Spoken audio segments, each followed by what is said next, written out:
Na aula de hoje, nós vamos falar da polaridade das ligações e das moléculas.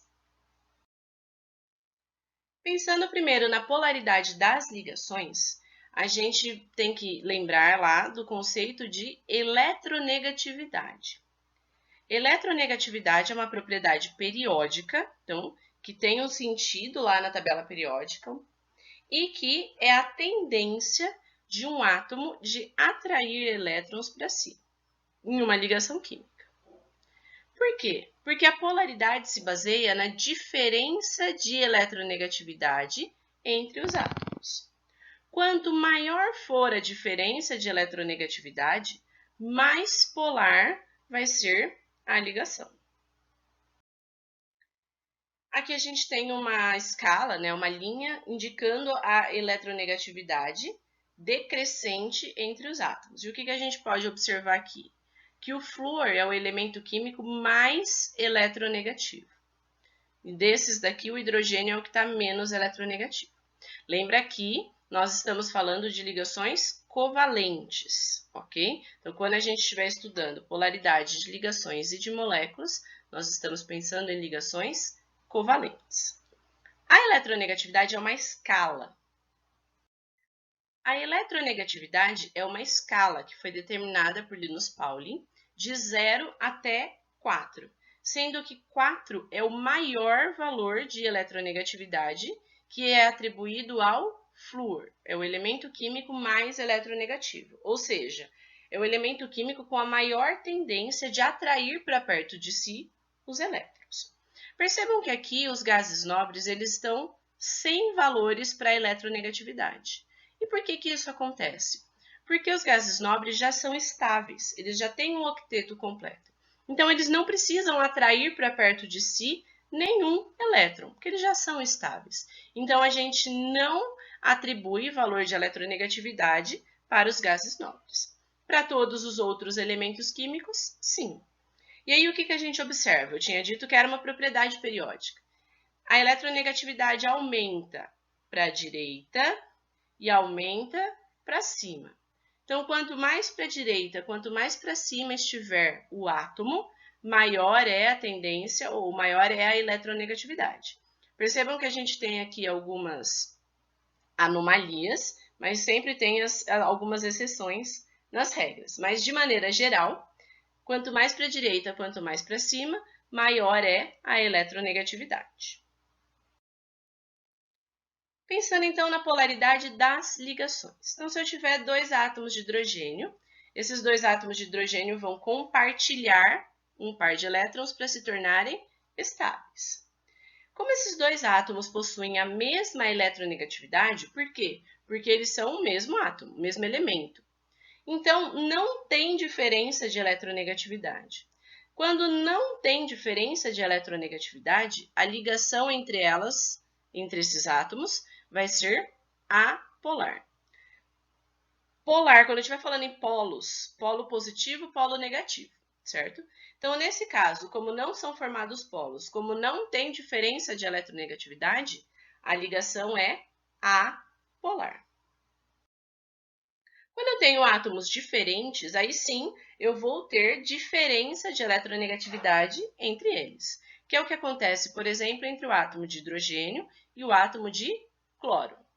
O cloro é mais eletronegativo do que o hidrogênio, ou seja, compartilha a ligação, então a ligação continua compartilhada entre os dois átomos, só que como o cloro é mais eletronegativo, o elétron vai ficar mais próximo dele do que do hidrogênio. E aí, nessa aproximação, são formadas cargas parciais. E a representação das cargas parciais são essas que estão aqui em cima, positiva e negativa. A carga parcial negativa, ela vai para o elemento que for mais eletronegativo. Por quê? Lembra que o elétron tem carga negativa. Então, quem tiver o elétron mais próximo de si, fica mais negativo. Então, carga parcial negativa para o elemento mais eletronegativo. A carga parcial positiva vai para o elemento menos eletronegativo. Nesse caso, é o hidrogênio. A ligação é quebrada? Não, a ligação não é quebrada. Por isso que formam cargas parciais. Se a ligação fosse quebrada, que é o que, por exemplo, acontece nas moléculas iônicas, ou nas substâncias iônicas, né? Lembra lá que composto iônico não forma molécula. Nos compostos iônicos, há transferência de elétrons. E essa transferência é justamente por essa diferença de eletronegatividade. Lá são formados polos, são formados íons. Esses íons já têm cargas efetivas, positiva e negativa. No caso das moléculas covalentes, quando as ligações são polares, essas cargas são parciais. Então, não há o rompimento da ligação, só há o deslocamento do elétron para mais próximo do elemento que for mais eletronegativo. Nesse caso, como eu tenho diferença de eletronegatividade, a ligação entre esses átomos é uma ligação polar. Quanto maior for a diferença de polaridade entre eles, mais polar vai ser essa ligação. Nas moléculas, a gente vai ter que considerar duas coisas. Tanto a geometria da molécula, quanto a polaridade das ligações, que foi o que nós acabamos de ver. O vídeo de geometria molecular também está no canal.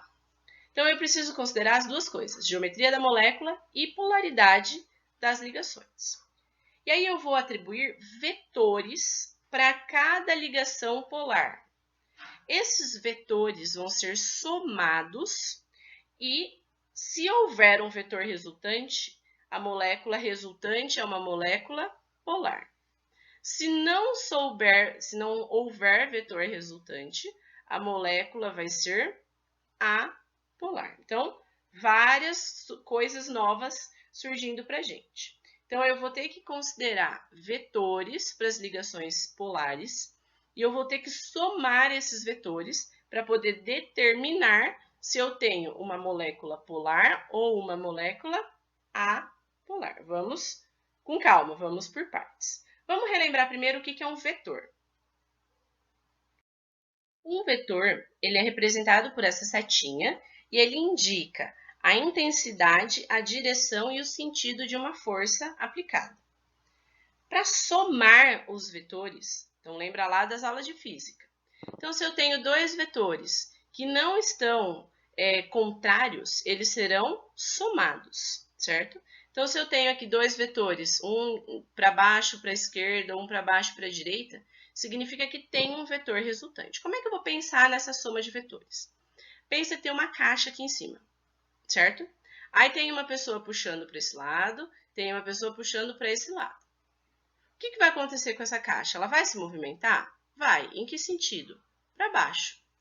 Esse sentido em que a caixa se movimentou é o vetor resultante. Então, se tem um movimento na caixa, significa que tem um vetor resultante, a resultante é não nula. Esse vetor resultante tem o símbolo lá da letra grega ni, o vetor em cima, um R de vetor resultante. Então, quando ele é diferente de zero, ele existe.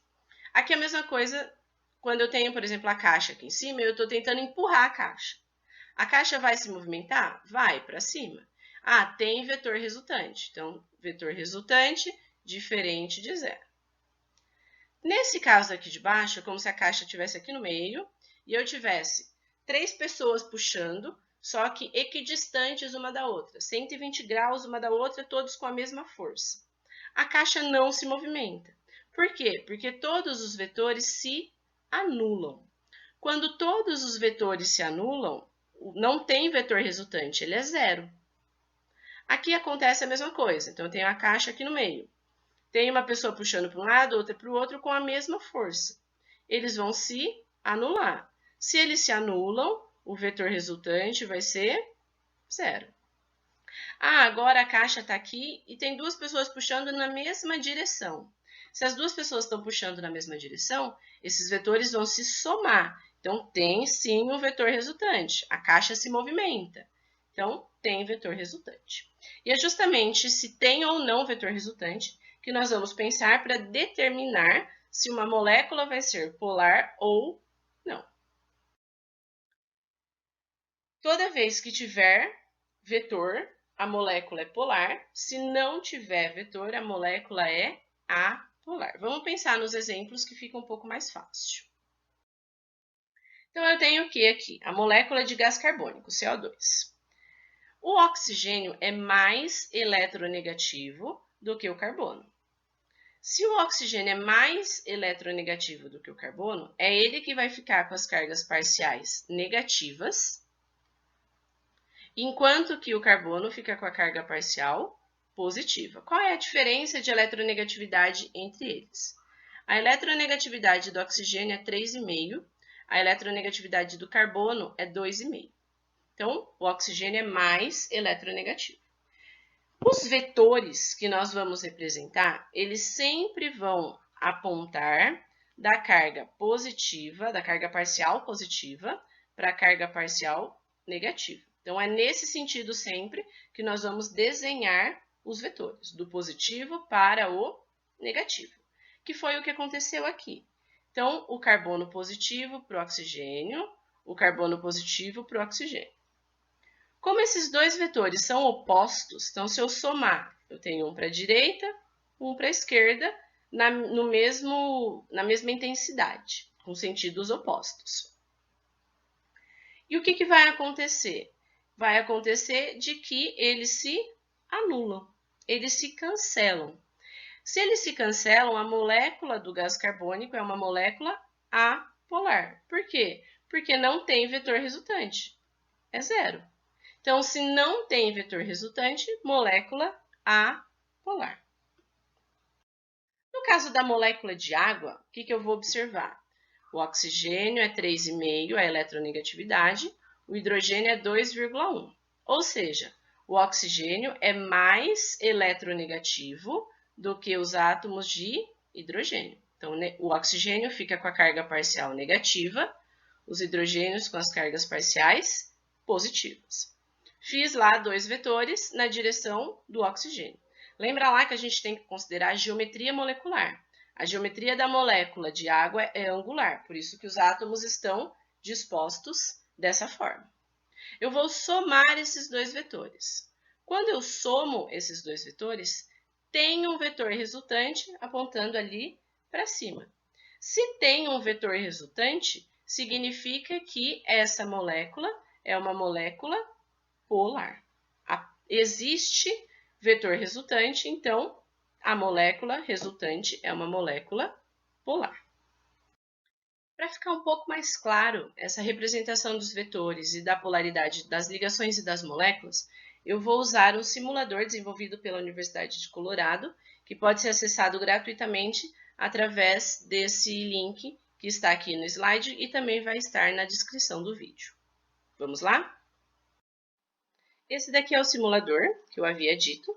Então, nós vamos conseguir simular a polaridade dos átomos e das moléculas. Então, se eu tiver dois átomos com a mesma eletronegatividade, não são formadas cargas parciais e também não tem um vetor resultante da polaridade dessa ligação. Se eu admitir, então, que o átomo A é menos eletronegativo do que o átomo B, olha o que acontece. Formam-se as cargas parciais. O A fica com a carga parcial positiva, o B fica com a carga parcial negativa. O que significa isso? Significa que a densidade dos elétrons é diferente. Ou seja, a densidade dos elétrons, a probabilidade de onde os elétrons estão, é maior de estarem mais próximos do B do que do A. Por quê? Porque o B é mais eletronegativo. Então, tem a tendência de atrair os elétrons para mais perto de si. Ó, se a gente voltar lá para a mesma eletronegatividade, o que a gente percebe? A gente percebe que não tem carga parcial e a densidade eletrônica fica igual entre os dois átomos. Se eu tiver três átomos, então eu tenho lá três átomos numa geometria linear, por exemplo, que é a molécula do gás carbônico, que nós acabamos de ver. O átomo de oxigênio, que vão ser representados aqui pelo A e pelo C, são mais eletronegativos do que o B. Então, significa que formam cargas parciais, o B, que é o átomo de carbono, fica positivo, enquanto que os átomos de oxigênio ficam negativos. Tem vetores em direção à carga parcial negativa, mas não tem um dipolo resultante. Por quê? Porque eles se anulam. Agora, por exemplo, no caso da água, a gente já vai ver moléculas reais. Então, por exemplo, no caso da água seria assim: o oxigênio mais eletronegativo do que os hidrogênios. Então, tem as cargas parciais, tem os vetores e tem um vetor resultante, que é representado aqui por essa setinha amarela. Então, nesse caso, quando tem vetor resultante, significa que é uma molécula polar. Então, vamos pensar aqui nas moléculas reais. Fluoreto de hidrogênio, HF. Então, tem cargas parciais. Por quê? Porque tem diferença de eletronegatividade.